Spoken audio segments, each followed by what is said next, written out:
Oil is the foundation of, and that is present throughout the edifice of human civilization. There are 10 calories of hydrocarbon energy, oil and natural gas, in every calorie of food you and I eat in the industrialized world. Fertilizers are made from natural gas. Pesticides are made from oil. You drive oil-powered machines to plant, plow, irrigate, harvest, transport, package. You wrap the food in plastic, that's oil. All plastic is oil. There are 7 gallons of oil in every tire. Oil is everywhere. It's ubiquitous. And it's only because of oil that there are 7 billion people, or almost 7 billion people on this planet right now. The arrival of this cheap, easy energy, which is equivalent, by the way, to billions of slaves working around the clock,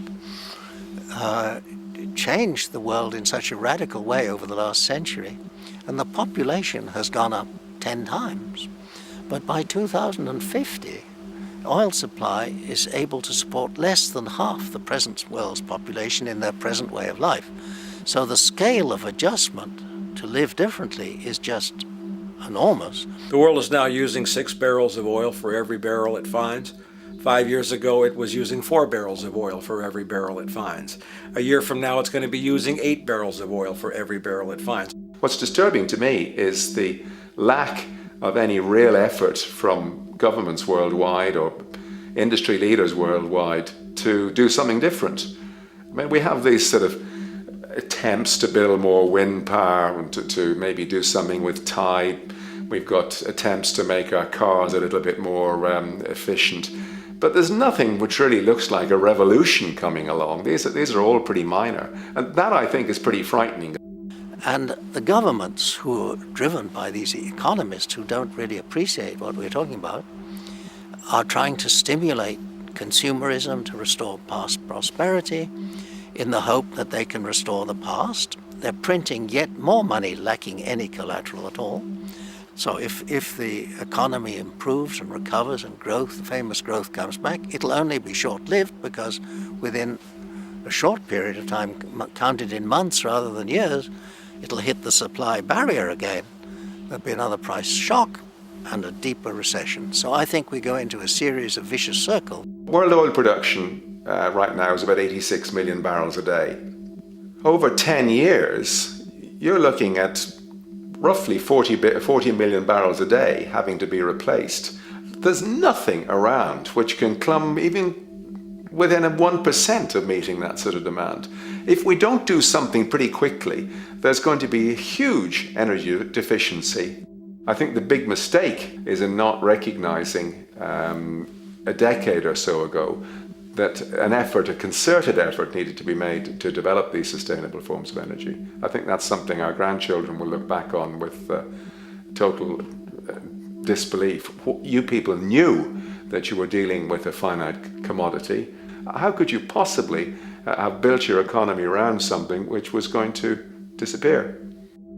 For the first time in human history, the species is now faced with the depletion of a core resource central to our current system of survival.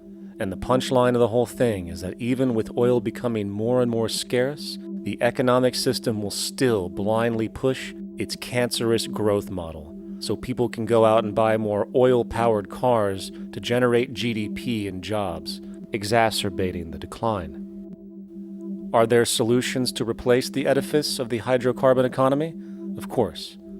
But the path needed to accomplish these changes will not manifest through the market system protocols required, since new solutions can only be implemented through the profit mechanism. People are not investing in renewable energies because there is no money in it in both the long and short term, and the commitment needed to make it happen can only occur at a severe financial loss. Hence, there is no monetary incentive, and in this system, if there's no monetary incentive, things do not happen. And on top of it all, peak oil is just one of many surfacing consequences of the environmental social train wreck gaining speed today. Other declines include freshwater, the very fabric of our existence, which is currently showing shortages for 2.8 billion people, and those shortages are on pace to reach 4 billion by 2030. Food production, the destruction of arable cropland, from which 99.7% of all human food comes from today, is occurring up to 40 times faster than it is being replenished. And over the last 40 years, 30% of the arable land has become unproductive. Not to mention that hydrocarbons are the backbone of agriculture today, and as it declines, so will the food supply. As far as resources in general, at our current patterns of consumption, by 2030 we will need 2 planets to continue our rates. Not to mention the continual destruction of life-supporting biodiversity, causing extinction spasms and environmental destabilization across the globe. And with all of these declines, we have the near exponential population growth, where by 2030 there might be over 8 billion people on this planet. Energy production alone would need to increase 44% by 2030 to meet such demand. And again, since money is the only initiator of action, are we to expect that any country on the planet is going to be able to afford the massive changes needed to revolutionize agriculture, water processing, energy production, and the like, when the global debt pyramid scheme is slowly shutting the entire world down? Not to mention the fact that the unemployment you currently see is going to become normality due to the nature of technological unemployment. The jobs are not coming back.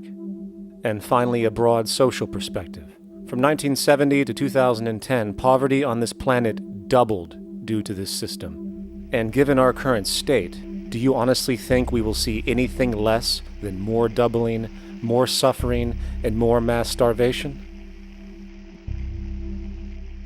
There is not going to be any recovery. This is not some long depression that we're someday going to pull out of.